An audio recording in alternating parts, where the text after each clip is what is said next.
sinusunod niya ako. Ano mo naman yun? Hindi ko marinig, Tina.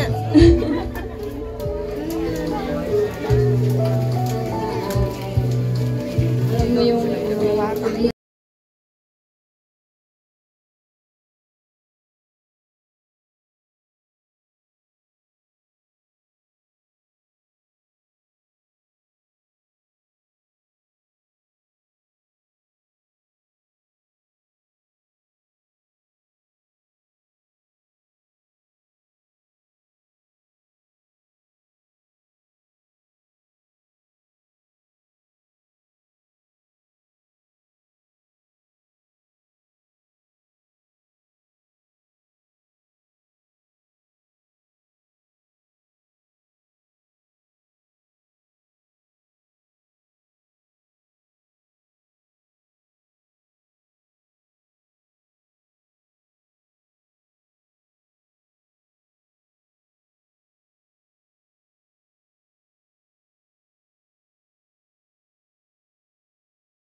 ang inyong commitment sa isa't isa. Tulungan nawa kayo ng Panginoon. Hinihiling ko si Victor at si Christine ang lumuhod sila. Hinihingi ko po yung singsing. Asang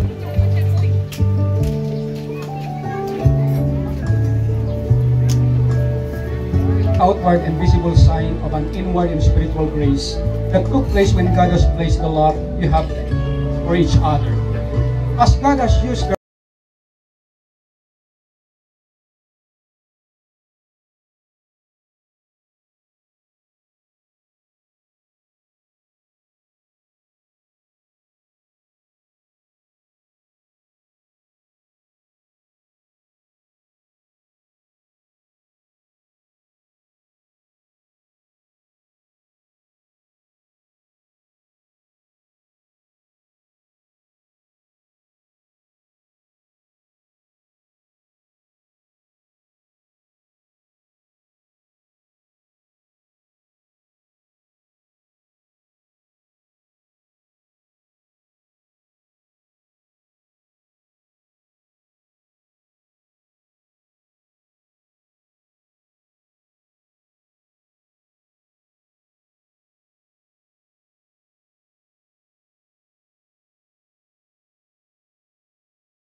over all creation regardless of their gender. The veil is placed upon man's shoulder because the task and responsibility of keeping and enriching loving relationship fall on the man. So the scripture likewise command, husbands, love your wives as the Lord loved the church and gave himself for her. Nowhere in the scripture and wives directly commanded to an atmosphere cord. The cord symbolizes the oneness of the husband and wife. The scripture says, the Lord God made a woman from the rib he had taken out of the man and brought her as the man.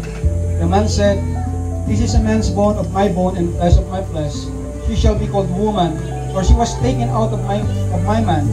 For this reason, a man shall leave his father and mother. I hope Victor and Christina malalim sa inyong kahulugan ng dalawang bagay na inilagay sa inyo. May ano called the cord sponsor for the cord removal, please. Paalis na po yung cord. And to be followed by the veil sponsor for the veil removal. Tinatawagan ko po yung may hawak ng coin. Okay, alis na po ating gas. Pwede na natin paupuin si Victor at si Christine. The coin symbolizes the initial possession which have been possessed or bestowed upon you. They represent the material things you own and will own as husband and wife. Victor and Christina, remember that whatever you will earn, own or possess, they are all from God's gracious hands and generosity. Therefore, must be possessed with the idea that you are not the full owners but simply managers of God's prosperity. Sa Pilipinas, natawag po natin maternal ang ating pong practice. Meaning, pag nagtrabaho si Mister, yung sweldo, binibigay kay Mrs. At sa yung nagbabudget, tama ano? Meaning, that whatever the blessings that comes from God, you will recognize that you're only a steward, katiwala lamang kayo ng blessing na galing sa Panginoon. And may God's prosperity will always abound in your life together. Victor, abot mo kayo. Christina. Humingi po ako ng Bible sa ating kay Victor, kay Christina. The Bible provides and blesses your relationship with three important things. Tatlong bagay lang ang dahilan kung bakit kailangan ninyo ng salita ng Diyos sa pagsasama ninyo. Number one, dito manggagaling ang inyong kinabukasan, your future and destiny. Sila lang nakakaalam ng patutunguhan ng inyong pagsasama. At kung patuloy kayo magtitiwala sa Kanya, the Lord will bring you in His divine destiny for you as husband and wife. Not only kinabukasan, kundi ng inyong kabuhayan. You're living. God is the source of everything. Para magtagong kayong pagsasama, it's not saying only I love you. Kailangan din Christina kumain dito. Kailangan nyo rin kumain. Mahirap yung isang buwan na kayo nag-I love you, gutom kayo. At gusto kong tandaan mo, si Lord magpo-provide ng pangangailangan kasi yung living na kailangan ninyo nanggagaling sa Panginoon. Not only kinabukasan, kabuhayan, pati yung kalakasan ninyo, your strength. Ang lakas ng pagsasama ninyo, manggagaling unang-una sa Panginoon. Of course, tulong na ng inyong mga magulang, ng mga ninong at mga ninang, at ng mga tao nagmamahal sa inyo. So Victor, kunin mo itong Bible na ito, simbolo ng bibigyan nyo ng malaking puwang at bahagi ang Diyos sa inyong pagsasama, ibigay mo kay Christina. Maid of honor, pwede kunin mo na yung coin tsaka yung Bible.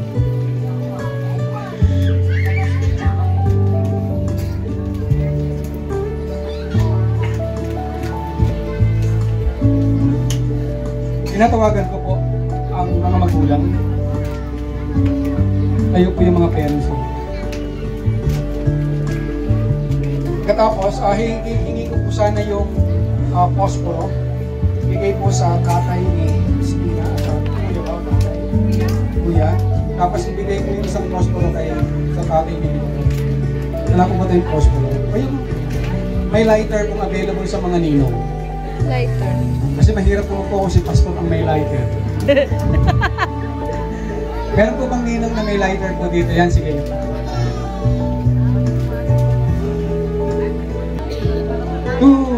Two different families will be united together as one in the life of Victor and Christina.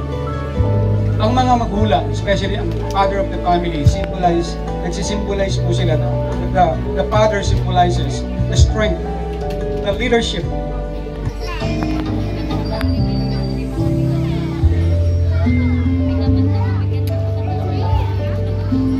Nahingahan niyang kung tumayo si Victor at si Christina.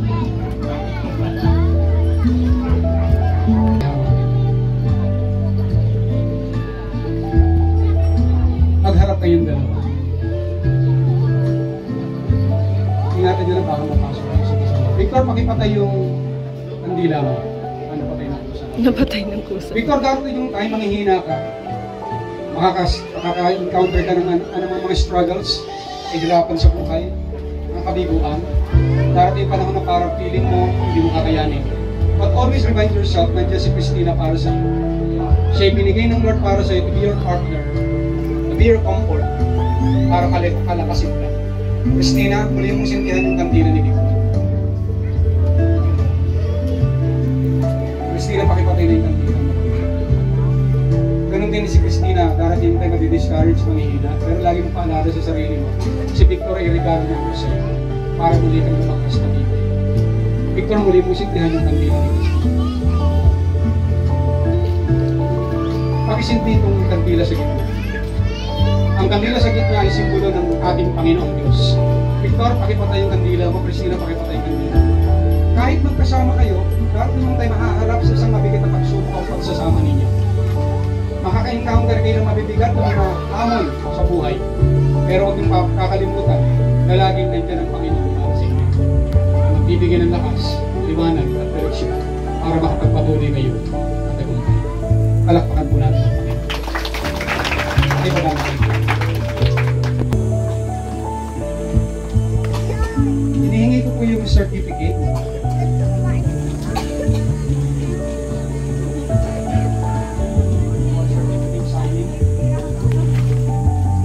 Dati po, ng mga panahon namin, kaming mga nauna sa inyo, ang certificate tinatawag po natin marriage contract. Marriage contract, in a sense, parang naging mababaw kasi parang yung word na contract ay nagsasign kayo because hindi kayo tiwala sa isa't isa. May kontrata para walang basta-basta bumitaw. Habang lumalapit sa Diyos, lalo kayo nagiging matira. Pero i-recognize ang validity and legality ng inyong pagsasama ng gobyerno Pilipinas kung meron tayong legal pag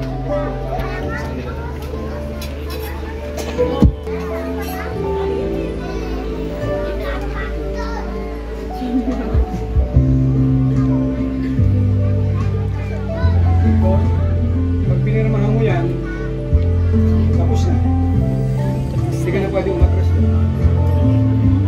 Christina, pag pinirmahan mo yan, wala nang atrasan mo. Pero wala ka na. Dalawang isip pa si Victor at si Christina.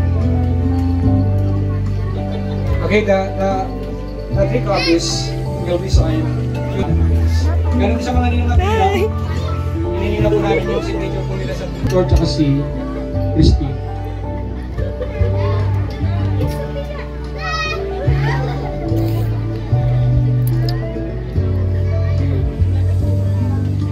Time po, bibigyan natin ng pagkakataon na samahan ni Christina muna, ay ni Victor muna si Christina. Nalapitan ni Christina yung kanyang father at yung kanyang brother para personal silang magpasalamat. At before that, pakinggan po natin ang pagpapasalamat ni Christina sa kanyang mga parents. Christina, parang nasa parents mo. Tapos sabihin mo sa kanya yung pagpapasalamat ni Daddy sa iyo. Sa loob? Walang electric fan doon. Ando sa terrace. Hindi pa nato video. Sino? Si Bebe? Opo.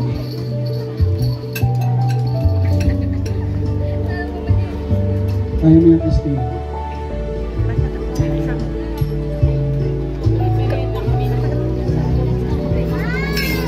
Wala na si tatay. Nandiyan ka pa rin palagi para sa aming magkakapatid.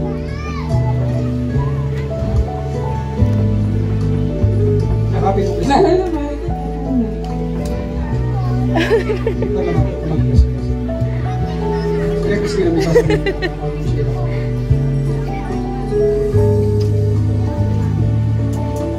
Sige, yakapin mo na Christina si Mama. Tsaka yung brother mo. Victor, mag-bless ka sa mother-in-law. Bless ka.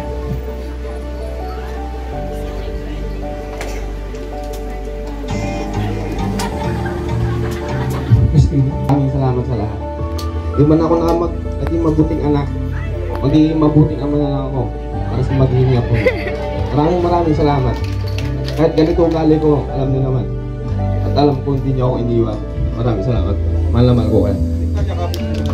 Christina, mag-bless ka sa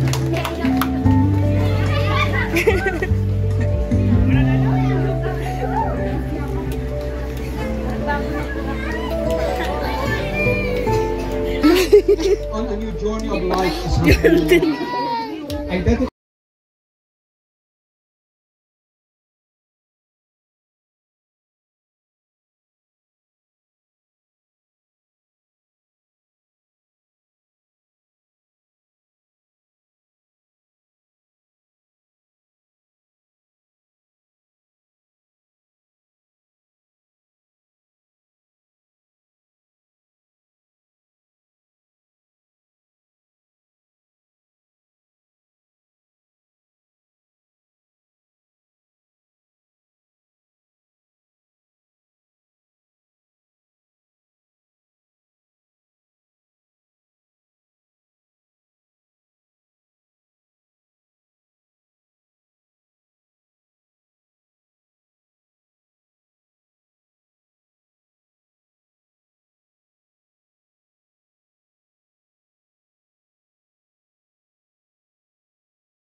Mag-asawa na kayo.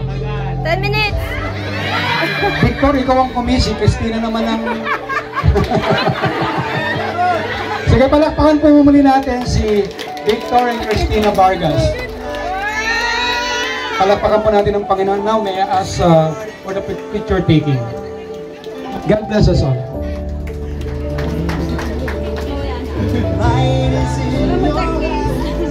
Okay po, proceed Hi, po tayo guys. sa picture taking. Nahingiya pa si Kuya Victor eh. Hello po! Assist lang po na, okay na po patanggal mo na itong table po dito sa harap.